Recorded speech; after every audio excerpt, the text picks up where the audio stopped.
been a while, but we're back in style, so get set to have some fun. We'll bring you action and satisfaction. We're the Chipmunks. CHIPMUNK. We're the Chipmunks.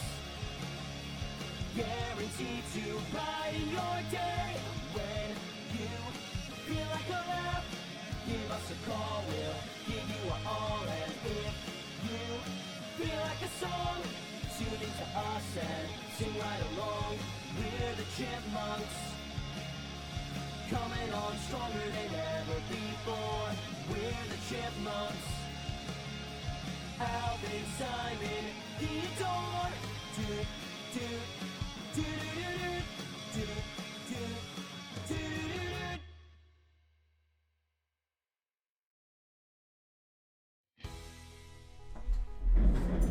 Ladies and gentlemen, you just heard Teddy Gray covering the Alvin and the Chipmunks theme song. Big shout out to him for doing that. You know, I'm sure his dignity is completely gone after doing that. But as you can tell, we're going to be talking about Alvin and the Chipmunks. You know, those three rodents who are in a rock band. I have this awesome DVD right here. Isn't this pretty cool, Dean? Yeah, I like the one where their mother loses them and she's got to find them. And they have a musical number in every episode. Well, yeah, that's whenever they're singing My Mother, you know, from the classic adventure. Well, obviously, this is Sonic Underground. Screw that garbage. We're going to be talking about the real Alvin and the Chipmunks here. Of course, I have the Blu-ray, and, you know, a little backstory. Me and Dean here, we grew up with Alvin and the Chipmunks. You know, we had the Christmas CD. We listened to that every year. I like the Halloween ones. We'll get to those. We will get to those. But yeah, with that, like, we grew up with them, but it's been a very long time since either of us have really gotten, like, back into the Alvin and the Chipmunk franchise. But because we're adults. Yeah, we are adults. But now we have this thing called nostalgia. Yeah, nostalgia. So I went out and bought the Alvin and the Chipmunks Christmas Blu-ray. Then, of course, Alvin and the Chipmunks Meet Frankenstein. Alvin and the Chipmunks Go to the Movies. Funny We Shrunk the Adults. The very first Alvin show. Alvin and the Chipmunks Meet Wolfman. Of course, the Chipmunk Adventure Blu-ray. It's the best one. It is the best one. It's expensive as do you want to tell the audience about that fun story? He didn't just buy one for himself. He bought one for me as well. Look, you don't understand how rare this thing is, okay? But we'll go into that later. We will. Alright, so the plot of this thing is as follows. Quite simple, really. Dave Seville wants to go on a business trip. Well, has to go on a business trip. Alvin's the one who wants to go with him. But Dave says, no, you can't go, Alvin. Why can't I go? Because it's business, and that's all you need to know. But I need a little culture in my life. I am Alvin after all. Yeah, he needs to see the Louvre in Rome, am I right? Yeah. But no, he can't go. So, luck would have it, they run into international diamond smugglers that are in an arcade where they happen to be playing with the Chipettes, who see them as patsies. So then they get swept up in a diamond smuggling operation where they gotta travel the world in a hot air balloon, and they make an offer, which something tells me they couldn't refuse it. But boy, they get but the offer includes $100,000 as a prize and a tour to see the world, which naturally, egotists as they are, Alvin and Brittany jump at the chance to, dragging the other chipmunks with them, and they go all across the world. They go to what is it? Egypt. They go to Italy, Greece. They go all over the world, and there's these guys coming after them. They're like secret agents, but you don't know they're good guys till the end of the film. But they look pretty nasty throughout the film. You know one of them's evil because he got a gold tooth. That's how they indicate that he might be evil, but he's not actually. He's actually a really good guy. Yeah, it's the ones that are smoking. Those are the actual evil ones. Yeah, that's how you know they're bad. They're smoking. Yeah. No smoking. No. All the while, Miss Miller, their babysitter's been tricked, so she doesn't know they're gone. And by the end of it, Dave shows up, and they have a big old car chase because Dave finds the bad guys after they kidnap the chipmunks. And of course, the whole thing gets wrapped up. We can talk about more plot beats later. How about we talk about the movie itself? The movie I itself? mean, the Blu-ray itself. Not the movie itself. The actual physical Blu-ray. This Blu-ray is... It's great. I mean, they upscaled it. You know, Ross Bagdasarian Jr. and Janice Karman, who... You know what? Should we tell the audience now? I'm sure they already know from the description. I don't know where it's going in the video, but we talked to them. Yeah, wait, we talk? Wonderful people, those two. They are. So later on in this video, there is going to be an interview with Ross Bagdasarian Jr. and Janice Karman, who, of course, they're the ones behind the entire Alvin and the Chipmunks franchise. So stay tuned to hear from them about a lot of behind-the-scenes stuff about this movie that, honestly, it's stuff I've never heard anywhere else. So it's a lot of fun there. But yes, the Blu-ray itself, they went through a lot of trouble to upscale the actual file of this movie. It comes in a double pack, so you get a DVD and a Blu-ray. And I mean, I think the DVD is remastered too. I think they remastered it for both of them, but the Blu-ray, you want to watch this in HD if you can. Why don't you tell them how hard that is? Oh God, yeah, that was, you know, they're independent creators, so we didn't know that. No, I assume they would have been like, I don't know, like you look at so many '80s properties, they're all corporate things to sell toys made very cynically. I mean, in my opinion, anyway. I mean, I like some of that stuff. No, yeah, I do It too. seems more cynical than the history of the Bagdasarians. Absolutely. Independently owned, family owned. I know, it's very interesting. Again, stay tuned. You'll get to hear all about it. About 40 minutes with them, so that'll be fun. But yeah, I mean, the Blu-ray itself, a lot of effort went into it. I wish there were maybe some, I guess, I don't want to sound rude, but like maybe like more actual special features. They do have one episode of the old like Alvin show. It's great. It is great. It's the Brave Chipmunks. Like, it's just on a personal level, I'm more into behind the scenes stuff. But you know what? That's what we ended up doing. We reached out to... We made our own special features. We did. Gosh darn it. This is good animation. That's the thing. It is. This is gorgeous. Animation. This is like Disney quality almost. They got all kinds of people on this thing. All kinds of industry talent. They absolutely did. It's such a shame too because, again, like we'll discuss this later in that interview, but this Blu-ray, very rare and out of print. I spent well over $100 on each copy for myself and, of course, Dean. He got this for me for Christmas. I specifically asked for the DVD because I knew, while out of print, it's still like a million times cheaper. It's still a little pricey, but not nearly as much as the Blu-ray. Well, you got your wish. The DVD's in there. Yeah, the DVD's in here. He knew I wanted the Blu-ray. This thing has to be... Don't listen to people who say, oh, animation doesn't need to be watched in HD. You can see every individual pencil mark on this thing. The Blu-ray, it lets you see every beautiful little detail. You can see all the film grain, all the hard work that went into this thing. You can see it came from a human hand. Not some CGI bullcrap. Oh God, we're not going down that rabbit hole. No. CGI could be innovative unto itself. I just we prefer traditional animation in this household. We do. But that's about it for the Blu-ray. I mean, again, aside from like its rarity and just the effort that did go into remastering it, I don't think there's a whole lot else to say. So, our thoughts on the actual movie. I'll actually let you go ahead and start off, Dean. Oh, ooh la la. Ooh, yeah. Special privilege over here. Alright, so, actual film content on this thing. Yes, I'm going to keep showing it off. You know what? I love this thing. Thank you again for buying it for me. I love You're it. welcome. But, yeah, no, actual content. What do I like? What do I not like?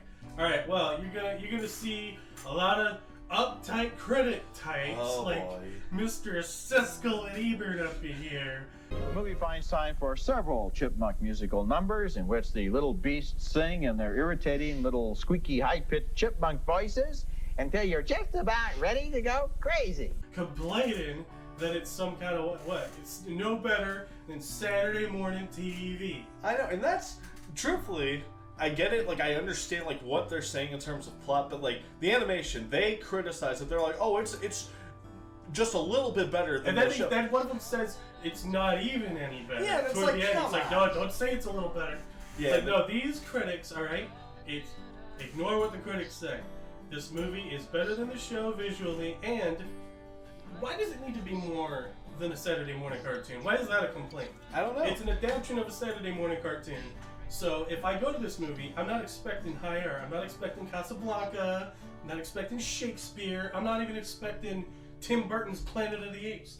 I'm expecting a 80s cartoon put into the film theater, and that's what you get, and that's what I like about it. Because so many movies from that era, they don't quite do that. You know, you kind of get what you're getting, but not all the time. You think something's gonna be better, and you see it, and it's just like, I could just watch that in the TV. Alright, look, I'm not naming names here, but certain movies from that era, and even today, don't always live up to what you're asking for. And again, all I'm asking for is a Saturday morning cartoon episode, and they deliver. Absolutely, it's gorgeous animation. I think the plot's fun, you know, as Dean was of course saying, you know, a lot of people might try to poke holes in it. It's like, man, I'm not here for it to make sense. They're talking chipmunks. How did they learn how to fly a hot air balloon? That's everybody says that about. How did they learn how to fly a hot air balloon? They're talking chipmunks. They sing like I don't don't care how they learn. I don't need to know how they learned.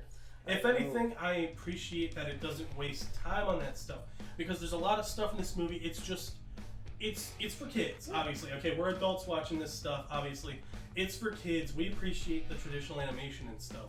But there's a nostalgic feeling about this movie where it is like, it's like a kid's imagination brought to life. There's so many shots, like it's just cute little chipmunk characters flying in the hot air balloon with like these wonderful songs too. Can we talk about the songs? Oh, absolutely. That's what I was gonna go to next. There's a lot of like imagery and songs. They go together and they almost look like music videos out of context.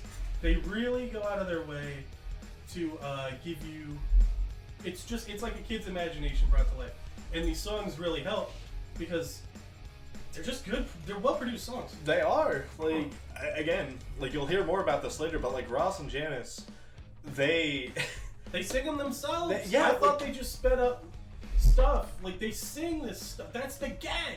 They actually sing these songs. Like, if they're covers or originals, they're sung. They're not just taking them and speeding them up. No. They're actually really good singers, and you don't even know it. Because they're hiding behind the chipmunk voice. They are. It's like the perfect joke. It is. It's like, and that is something because, of course, with the start of the video, I had my good friend and frequent collaborator, Teddy Gray, do a cover. And at the very end, you will see we actually have a family band that does a cover. Ooh, more family stuff. Because Exactly. family's important. That's the other thing. Another point in the movie. When they're singing My Mother, that's another one. People always point out, where did that come from? Why are they singing about their mom? It's confusing to some people because they introduced the character Miss Miller technically in this movie first, or I'm not sure when she was introduced. Yeah. But everybody asks what the deal with that is because she is like the adoptive mother of the Chipettes, I guess. The point, I guess it was like production problems caused this movie to come out before or after. Was it before or after? People get confused. I don't know. I'm honestly confused. There's trouble production, basically. So basically, they have not been adopted by Miss Miller, the character, yet in this movie. So when they're singing the song, it's deliberately, they don't have a mother yet. So if anyone who thinks they have it has not happened in the timeline. It's the one plot thread this show has. So you get rewarded in the movie. You just have to watch it at a different timeline, canonically. Unlike Transformers. Oh. Transformers, Yeah. the movie, another good one. We got the Blu-ray of that too. That is so mired in its own continuity. I don't know a thing. I don't know a thing that's going on. Be about that. Sorry. I don't care. I'll bleep it out. We You don't can say know we'll a bleep it. thing that's going on in that Transformers movie, the 1986 one. I've watched that thing probably like 10 or 20 times now. All I know is that I'm seeing really cool robots on screen. They're beating each other up. It's a tangent. Yeah, it's a tangent. Like those robots, they're just killing each other, and there's like 80s hair metal rock playing. It is. But yeah, no, you because it's entangled in its own continuity, and we don't always know what's going on because we didn't grow up with that old 80s Transformers show. Alvin and the Chipmunks, we saw a little more of that growing up. Mostly me. It was phased out when he was growing up. Yeah. My younger brother, but we're a little more familiar with the Chipmunks. Plus, it's not mired in its own continuity. It is mostly standalone, apart from the one plot thread regarding the Chipettes' adoption, because they've got a whole through line through the show. They're like orphans, and they migrate to America and they become pop stars or whatever. It's interesting, but yeah, pretty cool. You can watch it on its own, and if you're a fan of the actual show, you get a little extra. So I think that's a good way to do a movie like this. Absolutely. It doesn't alienate people. No, not at all. It's just a fun time with great animation and good music. Like, again, I know there are things that some people will sit there and try to poke and prod at and criticize. I mean, I'm not even saying, like, it's a piece of media, you can criticize it, but it's a kid's movie. Like, I think it's just fun. Like, Yeah, for a kid's movie. I'd rather watch a million of these than some of this other stuff that comes out. I know. Again, there's no, like, preachy moral. Yeah. It's not, like, trying to change the world. It's got some pathos. Some people might have a problem with that. Pathos! Look, if this were, like, 5-6 years ago, I'd have been like, this is sappy. But I don't know. I kind of like some of the sweet stuff they have. Again, it's all tied to the family. Like, that's the thing. Like, the plot thread, it is about family. And that sounds corny, you know, like Fast and the Furious and all that stuff. Family. Family. Family. Family. Family. Family. You know, it's beating over your head, these family messages. But the Bagdasarian company is a little different. Well, yeah, because it's it a actually is a family-owned company. family-owned company, so it's cool that that's what they center on, and they don't even shove it down your throat as a forced moral. There is no moral. In the end, they beat the bad guy by accident because Miss Miller drives in the wrong lane. She drives in the wrong lane, destroys their car. She gets her mirror broken, freaks out. The bad guys get arrested. Alvin, he was promised $100,000. Him and Brittany, they don't even get it. I know. So there's no like moral in the end, which some people might complain about. But I say, when I was a kid, I preferred stuff that didn't really have morals. Like, preach to me. Again, it has an underlying sense of pathos, but there's no like moral shoved down your throat. Where they're like, I learned today. Like, I learned that Brittany is my equal, and I should, you know, like I know. it's all just They fun. just It's fun give for you fun's sake. Everything that happens in the movie is fun for fun's sake, and I really like that. I know. Same here. Man, you know, we've been praising it. Like, there really is not. Like, I know there are things like in theory I could criticize, but like, it's just a fun time. Like, I've popped that Blu-ray in probably like 100 times at this point. Yeah, you and, bet like, we got our money's worth out of that. It's like I'm not I've watched tired it of once for every dollar that was spent on it by now. It's been a month or two. No, yeah, but I don't know. I mean, there's really not much more I can say about it. What about you? Can we talk about the animation? Again, like specifically the animators involved. Oh, yeah. Because there's some real talent on this thing. Like, they've got like Disney animators. Like we'll wrap it up, but I want to talk about. They got who was it? Glenn Keane. Wasn't he the guy who did Tangled? Like the guy I who believe did Tangled? so. Dan Haskett, right? Dan Haskett. Yeah. Dan Haskett did Tiny Toons and stuff, and some other good stuff. That Scooby-Doo movie with Velma. Oh, yeah. He did some of the scenes on that, which we learned from watching Toonrific Tariq. I didn't know that one. Thank you. Yeah. Toonrific Tariq. It's his fault we made this movie in the first place. This video, not movie. We made a video. I wish we made that movie. Yeah, I'd love if I made that movie. That'd be my life's accomplishment. Oh yeah. But yeah, and Danny Antonucci. This thing had Danny Antonucci and David Feast. Yeah, David Feast, of course. Both of them, you'll notice if you did you ever watch Heavy Metal, viewers? If you ever watched Heavy Metal, watch this movie and that back to back. It's a wild experience because that movie is strictly for adults. Yeah. Let's say that. Don't want any kids going out and watching that one. I love that one too. This one is for ostensibly I assume 5-year-olds. It's like 2 different age groups, but it is wild the talent that's on both of these movies. Oh, and it's cool that 2 of these Cartoon Network veterans, Danny Antonucci and David Feast, their work is in both movies, and it's wild to me that traditional animation like that, like even had a place. Like for those 2 audiences back then, that's insane to me. It is insane. And I cherish it because it's dead today. There's no place in the theatrical space or even really TV for animators like those guys. There's not. It's a guy. Unless they wanted to do CG, which, boy, good luck talking to Danny Antonucci about that one. Yeah, boy. Yeah, we all know how he feels. But you almost can't blame him. I think the animation industry is starting to get a little sterile as it was back then, and I think it's time to stir up the muck, you know? Too many of those stupid Flash videos coming out and stuff.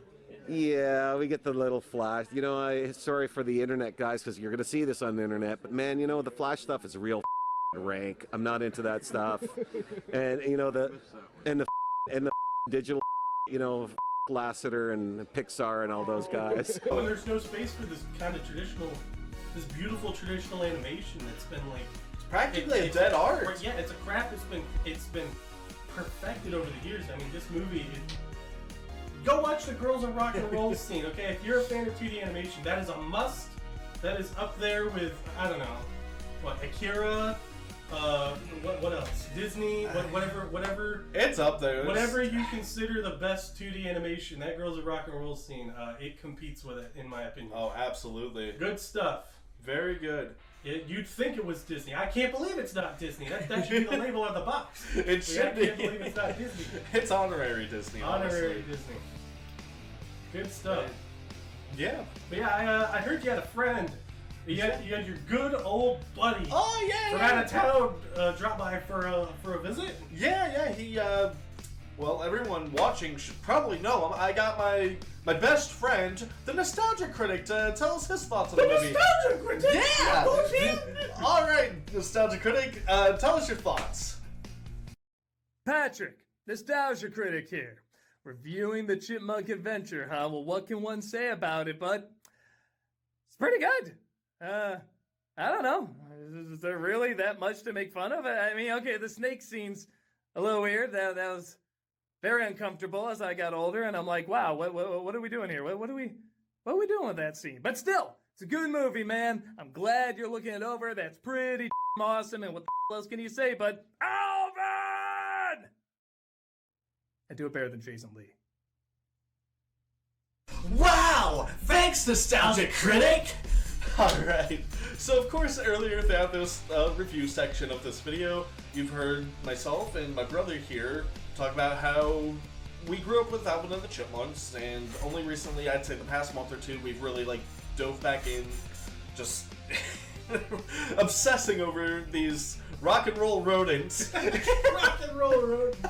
We like it. We do. It's I really love it. Childhood nostalgia. Exactly. It's good to look back on this stuff. I love it. And with that, like any sane person or people, with our obsession over it now, we reached out to the people behind it. So thank you for watching this review segment, and just take a listen to where me and my brother here, we talked to Ross Bagdasarian Jr. and Janice Karman about the production of this film. You're in for a real treat, fellas. Good stuff. Stuff we didn't even know before. Hello, ladies and gentlemen. Thank you so much for stopping by to watch this video. Today I have several lovely guests. I have, of course, my brother, Dean Gilbert, aka Lenny Carl, and I have two other very, very special guest stars. I have Ross Bagdasarian Jr. and Janice Karman.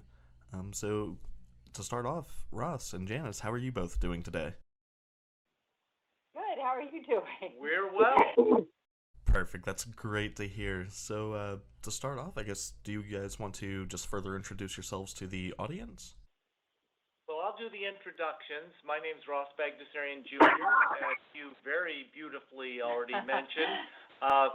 My wife and I, Janice Karman, and I have run the Chipmunk franchise for the past 44 years, and we've not only been the voices of the characters for almost all that time, but we've enjoyed just continuing to try and bring the franchise and the characters to each new generation that comes along. So we're excited to continue to do new things and happy also to talk about the things in the past. When Ross enlisted me 40-something years ago and asked if I would help him try to get the Chipmunks back, he told me, just for a year, I just want to honor my dad.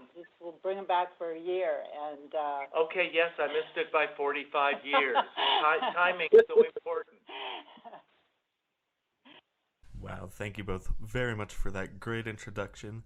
So I guess we'll just dive right in. Of course, today we are going to be talking about the 1987 film, The Chipmunk Adventure. To start off, could both of you just tell me what events sparked the creation of this film? Well, we were approached by someone who had just finished a movie and had a plethora of animators in a studio ready to work on the next project. He approached us and he said, you know, if you can write a script quickly, I can give you a great deal on animation, beautiful quality. And you know, this was an overseas studio, and because we'd been doing the TV show for NBC, this is like 83, 84, 85, and because the show had been incredibly successful, but we never really had been able to get the quality that we were looking for. And so the idea of being able to get a really high-level quality of animation, because Janice and I had loved animation growing up, and when Disney would release some of the great movies back in theaters, and again, this is late 70s, early 80s, before the whole, we're opening the vault to the Disney classics. Yeah, we were the first in line to see those movies. Behind a bunch of families and their children, and so the parents would look at us like, what are you guys doing here without Where are your children? kids? Yeah. So it was a little bit of a weird look, and yet it really was just our love of animation. So the idea of doing a quality show, which we were unable to do as hard as we tried for the TV series, that was really the impetus for us to take this on. Oh, wow. Well, I think you both absolutely succeeded at the quality for that film. Just everything from the animation, the plot is just fun, the music is exceptional. It's just a wonderful product overall. Which actually leads me to the next question. By any chance, were there ever any plans to make a sequel to this film? You know, it was such a arduous and difficult process because we, after a year, realized we only had a minute and a half of animation. And we had a release date looming over us. So we had to cut scenes out, 100 animators.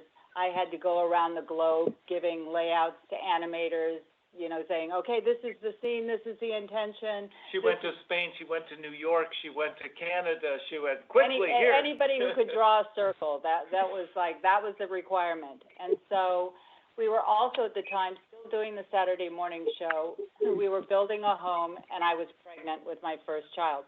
So it was just we were surviving, and you know, sometimes when we talk about the show, we title it The Agony and the Agony.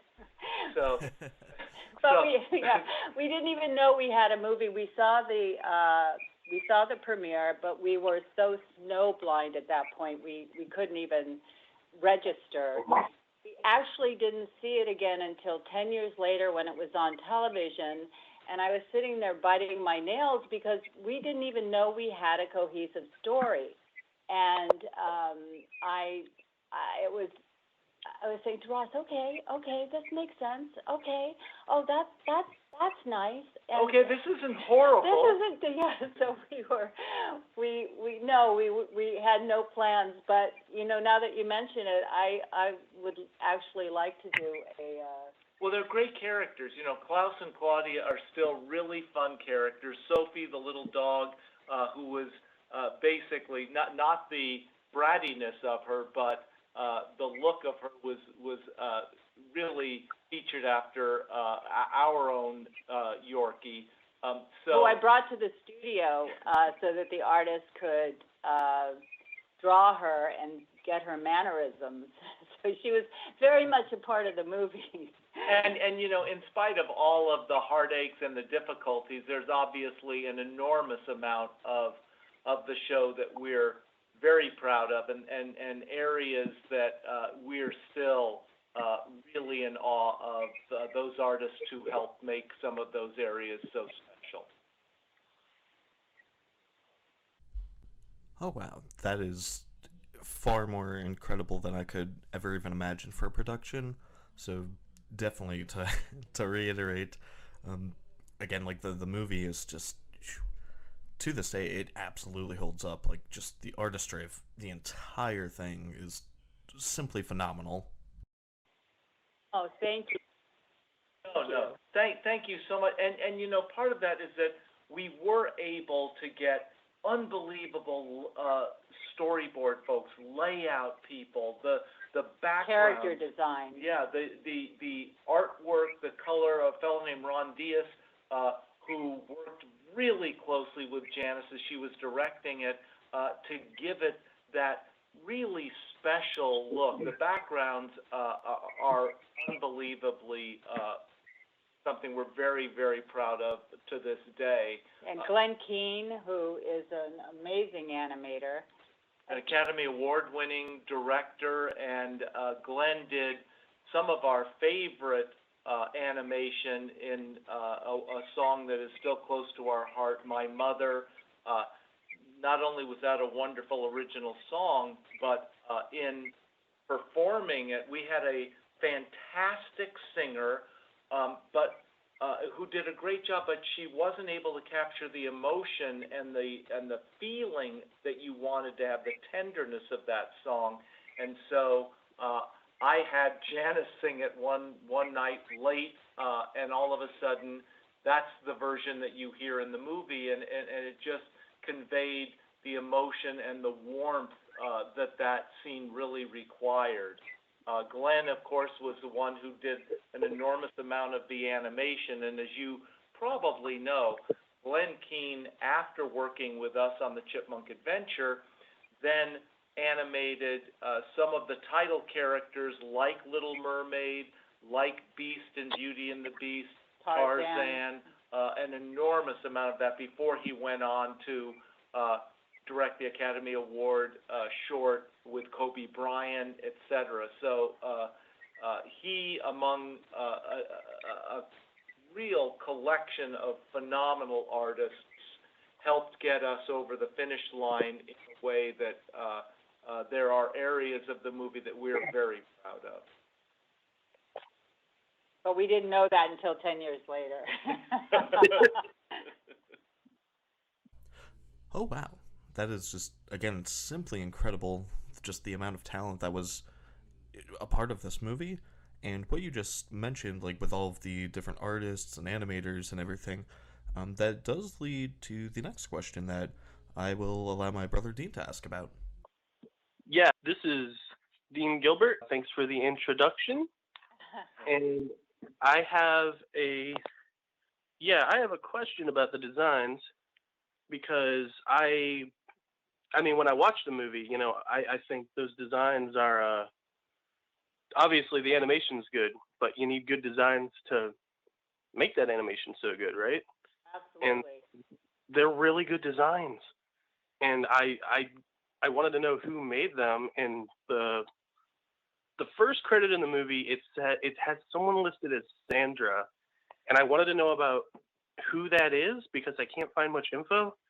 And also, not even just that, but like, you can tell that the characters in this movie, they are refined, and there's other people involved. Like when I look in the credits, there's someone credited right next to Sandra as a key supervisor, Lurleen Weatherly, plus Janice, right? I know you did some work. Plus, I heard Chuck Jones did something back in the Christmas special to help. Right. Like, he's like a middle ground. Plus, Dan Haskett, who like worked on Tiny Toons, touched him up. Can Dan you Haskett touch is on the fantastic. pipeline? This is a wonderful pipeline. I want to hear about. You know what, Dean? Let us take this chronologically. So, first of all, with Chuck Jones, Chuck worked with us on A Chipmunk Christmas in 1981. It's a Christmas special that Janice and I wrote, and we did the voices of the Chipmunks and David Seville. And Chuck was, as you know, obviously a hugely talented director, so responsible for all of the hits with Bugs Bunny and Daffy Duck, Roadrunner, etc. And so we worked with Chuck on the Chipmunk Christmas, where he was initially going to direct it, but at a certain point, he wanted the story to go in a certain direction, which Janice didn't feel was quite right for our characters, whereas it would be perfect for Daffy or for Bugs. But Chuck continued. He was still very excited about the project when we saw it at the end. Was very interested in continuing to do more work together, and unfortunately, we just didn't get a chance to do that. When we move on to folks like Dan Haskett, as Janice says, Dan had worked with us as we were doing layouts for our Saturday morning show on NBC in the early 80s, and was a phenomenal talent. And so initially, Janice asked Dan to direct the Chipmunk Adventure, and he began doing some beautiful presentation boards and setups and so forth. But as you know, animated feature films takes years and years and years, and Dan wasn't as much a marathon runner for animation as he was an unbelievable sprinter. And so after a couple of months on the show, he just really didn't want to continue to work year after year after year. And so I put the black spot on Janice's hand and said, okay, Tag, you're it. You're the director. Yeah, I had never directed before. I was terrified. But somebody had to do it, and since I'm very opinionated, that fell on me. Well, you did a good job. Getting to Sandra. Yeah, I had worked with Sandra on the Saturday morning characters, and she had such a beautiful line.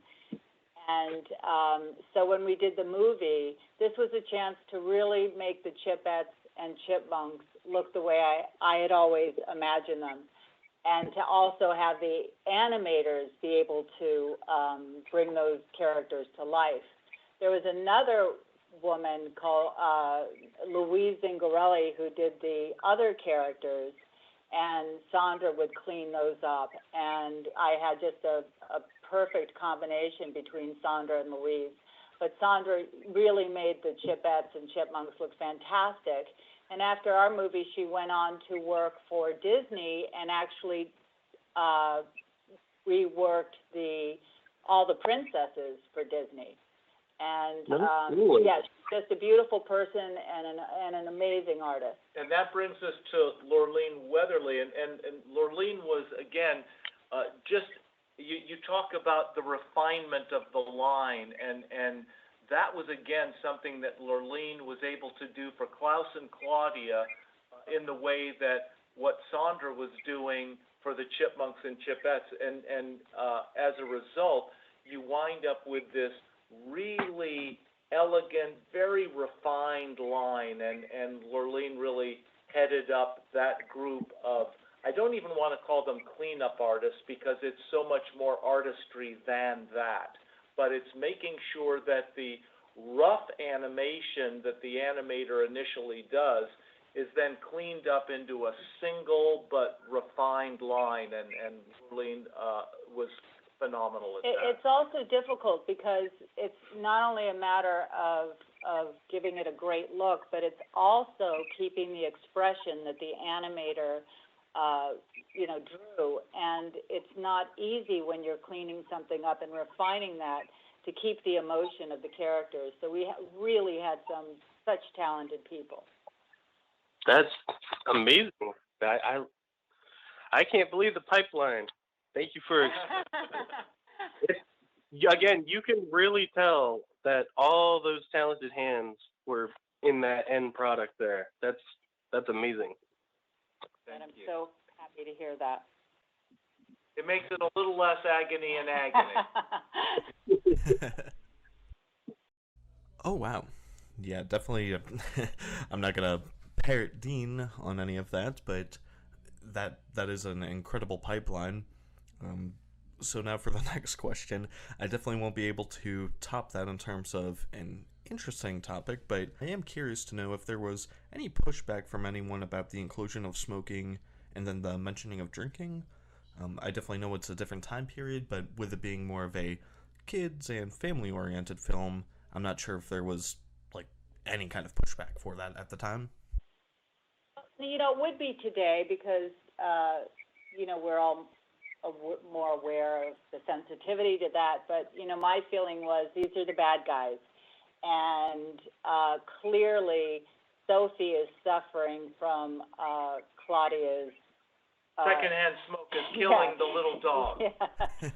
So I thought it was a anti-smoking campaign, using it for Claudia, who's the villain. Drinking. I don't remember. Yeah, and maybe we don't recall whether or not there was a mention of it, but we certainly didn't have a drunken bar scene. Okay. Yeah, that definitely makes sense. Definitely whenever I was watching the movie, of course, with them being the villains, as you explained, it certainly does come across that, of course, yeah, this is horrible to do, especially for that poor little dog. But yeah, in terms of drinking, it wasn't mentioned. It was more of just, of course, like whenever Theodore is playing the recording of the edited audio of Dave, their babysitter, Mrs. Miller, is just asking if Dave is drunk. Oh, yeah. But obviously there was no drinking involved, and that was just Miss Miller wondering why Dave, who actually wasn't Dave, it was Theodore and Alvin slowing down, and they had captured Dave saying these certain lines, but then Theodore played them back slow and wrong. So Miss Miller, obviously this was not David Seville slurring his words had a drink, but that was just her wondering why he sounded so weird, and she didn't know that Alvin had recorded it, and then Theodore had played his voice back at all the wrong speeds. I think it's in Sleeping Beauty where the king and his Court jester, are very drunk and drunk and fall to the table. Yeah, that definitely makes sense. But yeah, like with it, I didn't even know, like with even like that context of it being shown as obviously like horrible and just bad habits and things to do. I just wasn't sure if like anyone really questioned it at the time, because I understand that like in today's landscape of animation, it seems like even adult things have a hard time even like just mentioning those types of things, especially smoking. Yeah, I think it's actually, I think it's a good thing. I think it's a good thing we don't do. Well, absolutely. But again, I think looking at it even 35 years ago, the fact that you associate it with the villains certainly doesn't put a positive light, and quite the opposite. I think it, as Janice mentioned, I think it puts smoking in a bad light because you're associating it with the villains, and it's even giving their little dog that they love secondhand smoke coughing fits.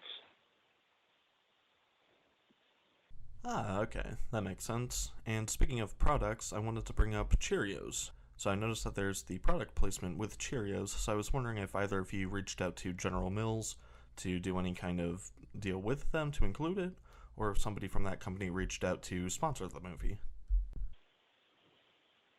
Well, Cheerios, a couple of things. It's easy to animate, those little circles. It's identifiable. And also it was I don't think they had any sugar in Cheerios. Maybe they did, but it was one of the healthier cereals. So we...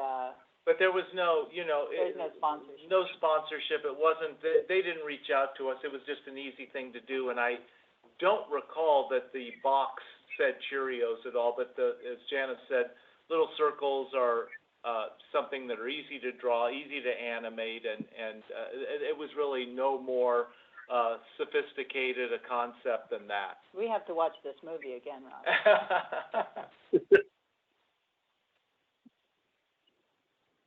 Okay, so that makes sense. So I guess moving on to just other scenes from the film, beyond the scene that has the cereal, I was wondering if either of you had any favorite scenes from the film, along with if there were any scenes that were cut during production that you wish could have remained in. Well, I loved the My Mother sequence. I loved the Girls of Rock and Roll. I loved the pool scene where Sophie uses her little nail to pop the raft that Klaus is on to get back in. But speaking of, like, for example, the Girls of Rock and Roll, that is again a really fun song, a really energetic song, and become really popular for both people that we know when we used Zach Levi, who was in the second movie, The Squeakquel. He and his sister, when they first came on to the set, sang the entire song and did the dance moves and everything. And it's actually become kind of a big hit with college students who have reenacted the entire song all the way to the various jumps and so forth. Down the steps. Yeah. It's such a thrill for us to see that. It's really fun. And the kind of takeoffs that we've seen, when you talk about My Mother, there is this adorable YouTube video of this little darling toddler who is in her car seat. She's watching My Mother, and it is so emotional for her that she tears up every time, and her dad tells her, "Oh, it's okay, honey, look, he's going to find his mother in a little bit," and whatnot, and that has like 10 million views, just watching this little toddler be emotionally overcome by the song, which our daughter did with our son when he was little. Well, he was like 6 months old, and I would play this song, working on it, and his little lip would quiver, and Vanessa, who was 3.5, kept saying, "Let's do it again, let's do it again. Michael, you want to hear it again?" Just so she could cry. She could see his lip quiver. But that little devilish quality of her has been gone since she was 7 years old, so we're happy to report. She's a wonderful. Aw, that is just incredibly sweet. And that actually brings me to my next question about the song, of course, The Girls of Rock and Roll. Basically, of course, I know I'm not exactly original with saying this. I'm probably parodying a lot of other people, but that is definitely one of my favorite songs and just moments from the movie, because the song is just unbelievably catchy. The animation is just incredibly smooth. But I did want to talk about the song because I know that it originally appeared in the 1986 film The Malibu Bikini Shop. So I want to know if there were any interesting stories about licensing that song, along with just what went into making it truthfully just better than how it appeared in that film. Well, it's funny because when we met the writers for that song, we initially loved it. This is like back in 1984. So they had told us that they had licensed it to someone else internationally, not in the U.S., but internationally.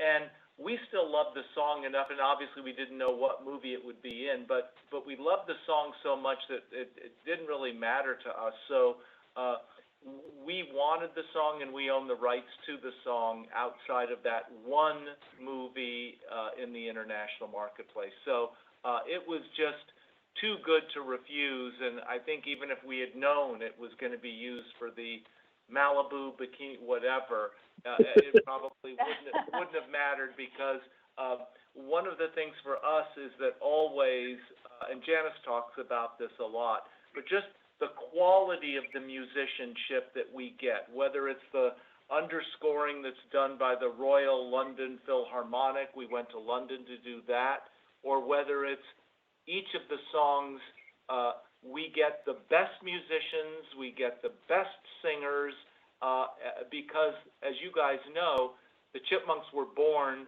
from a #1 song that my dad wrote and performed, the Chipmunk song. And so music has always been a key part of that, and we've obviously wanted to continue that quality of musical excellence, and some of which is on full view in the Chipmunk Adventure. Also, we want to be proud of what we put out there. We really respect the audience. We want to do our very best and show our appreciation. Oh wow, that is incredible, and I will say the effort is definitely noticed. Like, those songs, like whether it be from this film or really any other aspect of the franchise, the music is so unbelievably catchy, and I often find myself just having some songs get stuck in my head, and it's just so much fun. Well, thank you. I mean, even, the movies that we did for Fox, the quality of those songs was obviously important, and the TV series that we've been doing since 2015, 260 episodes, every one of those 11-minute episodes have an original song, and again, the production, except for one. the production quality of that of the songs there is also really far and above what you would normally get for a Saturday morning TV show. We did do Bad to the Bone, but George Thorogood turned out to be a Chipmunk fan, and so he let us use his song for one of the shows that we did. Oh wow. Again, just simply incredible. Like, I really do love the music. But beyond that, like in terms of more credits that we noticed in the movie, I'm actually going to pass this question off to my brother Dean. We noticed there was, during the credits, there's a credit listed as a Chipmunk masseuse. So I'll let Dean ask more about that here in a moment. Oh yeah, yeah. I caught that when I was, because I combed through these credits. I was like, I got to see all the talent that worked on this thing. I saw Chipmunk masseuse. So I got to ask, was Alvin a little tired on the set? Oh my gosh, we were so stressed. Like I say, Saturday morning show, which is a 7-day-a-week job, and building a home and being pregnant, and doing this movie, we needed some body work, and she made herself extremely available. So we wanted to credit her hard work because we were tense. Oh, that's actually really nice. Theodore and Dave definitely, and the girls, the Chipettes, could definitely use a little tender care at the end of those long weeks. Very nice. It's especially nice to just see, like, just people that, like, truly care about really crediting everyone on the production. And now, with the production, I wanted to ask about the remastering of the movie, because I actually own the Blu-ray. So with the remastering, I feel like it would be a crime for anyone to watch it in any lower quality than what is presented on the Blu-ray. Well, remastering is an arduous process, and you go frame by frame to really get it to look. You're basically looking, as Janice says, frame by frame. You're really looking to color correct because, 10 years later, 15 years later, things fade. Yeah, things have faded. So, and Janice, because she's very, very color specific, every degree, every tone, really, every shoelace, yeah. every object in the room. I want an overall aesthetic beauty, and it fades. You have to go through it again and punch up this color and punch up that color and make it look as good as you can. That's simply incredible, and just like everything else we've discussed so far, the actual quality of the image, simply phenomenal. And speaking of the Blu-ray that I mentioned earlier, Dean actually had a couple questions regarding the release of that. Yeah, we don't tell anybody, but that Blu-ray was originally, we weren't going to buy it because it's out of print and really expensive, so we we watched it through pirating because there's nowhere else to do it. And then no, all right, listen, don't tell anyone. But okay, we're gonna redeem ourselves here. We'll redeem ourselves because when we watched it, it was low quality, and we were like, we have to get this Blu-ray. There's no way we can watch this. And those Blu-rays, they are expensive. And my brother, I have to thank him. He bought one for himself, and then at Christmas time, he bought me one, and we have watched that thing like 100 times since. Oh. But because we have to watch that in HD, there's no other way. And I did want to ask because it's not easy to get a hold of. It's not on streaming anywhere. It's there's some DVDs, but that HD print, you guys went through so much trouble. Is there any hope of this thing getting a re-release or put on streaming somewhere? You know, it's very hard, too, just to keep in mind, we're an independent company. So, you know, everything we do, we're looking to make stuff as good as we can, and that's also, it's about when the opportunity is right, obviously, we will re-release it. We will do a new version of it.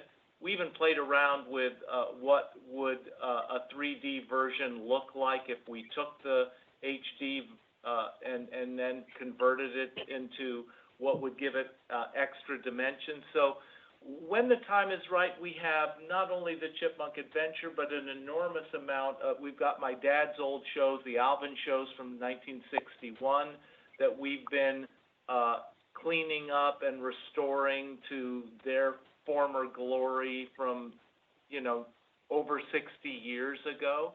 So there's a huge library that we own that we are just waiting for the right opportunity to place in a fulsome way with the right location.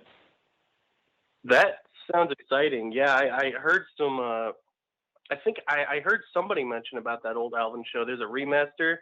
I'll be front and center for that when it hits. Yeah, no, it's really fun to see because there we had the old original negatives of those shows that my dad did, and so over the last few years we've been going through each of the episodes and returning them to that glory that actually probably has never been seen, because as you know, back in '61, most people didn't have color television. So most people thought that those shows were done in black and white because they were shown on their television in black and white. But when you see, although it's a very stylized look, very primary. Yeah, it's a really cool design sense. So again, when we have the right opportunity, there's a lot of this product that we want to share. Yeah, that's yeah, I got a taste of that because on the Chipmunk Adventure Blu-ray, you guys put one of those Alvin Show cartoons as a bonus feature. We watched that, and it looks really nice in that nice HD. That's exciting to hear. Lots of fun things ahead. Can't wait. Oh yeah, I will definitely be front and center to buy it just as much as Dean. And now, circling back to some of the music that was brought up earlier, I believe Dean actually had another question regarding just the difference between some of the music from the film and how it appears on the official soundtrack. Oh, yeah. There's certain songs on the soundtrack I noticed. One of my favorite songs, I don't think we've mentioned yet in this podcast, Diamond Dolls. Really good song. Yeah. I noticed on the soundtrack, it and a few other songs, they sound a little different. Was that was that just kind of like, did you speed it up for the movie, or what was the because I think it's a little slower. There were a couple of songs. For example, there's before the Chipmunks, they land in Greece, but before they sing Girls of Rock and Roll, there's this really cool sort of instrumental. And so one of the things that Janice and I did in order for it to be a song on the album, we just put lyrics to it. And so there's a couple of those songs, whether they were taken from an instrumental and then later on added lyrics to it to make it a fuller song element. We did a few things like that. Diamond Dolls, while it has had a little bit of it in there, it's mostly during that race in the airport and whatnot, so you weren't going to hear it as thoroughly. So the version on the soundtrack, obviously, now they're not running through the airport as they are in the movie, so that gave us an opportunity to do a fuller version of that song. All right. That makes sense. And I had one other little question. Okay, because after watching this movie, my first thought was I gotta have real life versions of those dolls. Was there ever any plan for a tie-in with those little plushies? That's a very sore subject. Oh. Oh, I'm God. sorry. Janice and I, right from the beginning, 2 years before the movie ever came out, we wanted to make the dolls because, as you know, in the movie, the Chipmunk dolls have got, they have either cash in them, and then you swap that out for diamonds that the Chipette dolls will have, and we wanted to do a wonderful plush deal with one of the big plush companies where whether it's every 10,000th doll or 100,000th doll, whatever the number was, you would actually, kind of like Willy Wonka and the Chocolate Factory, get the golden ticket that either got you a gem or a cash payout. So we had wanted to do that from the very beginning. When it came back out on DVD 10 years later, we wanted to try and do it again.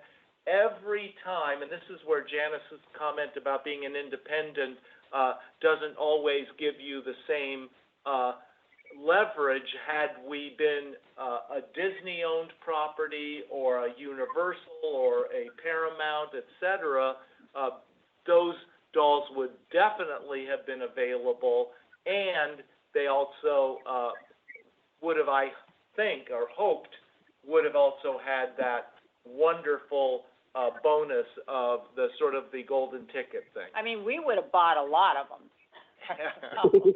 I probably would have bought one. Yeah. Cool idea. I'm sorry that didn't get off the ground for you guys. Oh man, I would have definitely bought one too. But yeah, I think that's about all of the questions I had, unless Dean had anything else he would like to ask at the moment. No, they about answered everything I could have asked. Thank you guys again. Those are some amazing answers. Patrick, Dean, Yes, thank you guys thank you very so much, guys. It's fun to relive the joy and the horror. I think we're going to watch the movie today. Sounds like a good idea. Thanks. Oh wow, yeah, thank you both very much for doing this. I guess before we depart, would there be anything additional either of you would like to talk about? Like maybe if there was anything that like me and Dean didn't ask that you wanted to be known about the film? No, I would just say the underscore for me was so wonderful. Randy Edelman did the underscore, and we got the theme song before we got anything, and we thought it was so beautiful, and it really put a level of excitement to the movie that sort of sparked the whole thing. Yeah, Randy was, again, just an amazing pleasure to work with, a super talent. Not only, as Janice said, did he write all the underscoring, but he also was the conductor when we went to London to actually record with the Royal London Philharmonic. And he also wrote some songs like Off to See the World, which is, again, another really beautiful song. So he's not only a fantastic composer, but he's also a wonderful songwriter and a really fun person. We had a great time with Randy. That's amazing.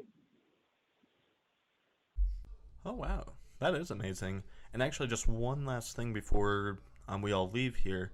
Now, it's not really a question, but I did want to bring up that I actually did hire 2 musicians who are going to be doing some cover songs, specifically one from the movie, and then another guy who's going to cover the theme song to the 80s show. So I'll definitely send that over whenever I get both of those back. Great. No, that's fun. He'll be joining people like Casey Musgraves and others who have and Michael Bublé, etc., that have done various Chipmunk versions of the song. So he's joining a fun group. Absolutely.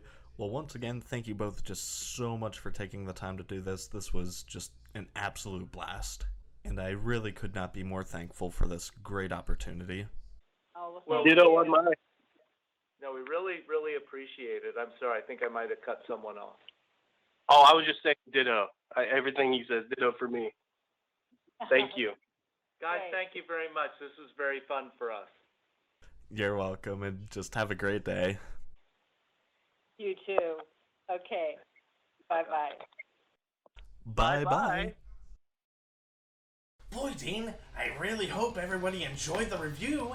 Yeah, I hope they did too. But what do we do now? Well, there's only one logical conclusion to that. So, of course, me and Dean here, we're brothers, so we're family. Then Ross Bagdasarian Jr. and Janice Karman, they're married. It's a family production. So we did the only logical thing, and we hired a family band to cover, honestly, probably the best song in the entire franchise, The Girls of Rock and Roll. So, ladies and gentlemen, I present to you the Dollyrots!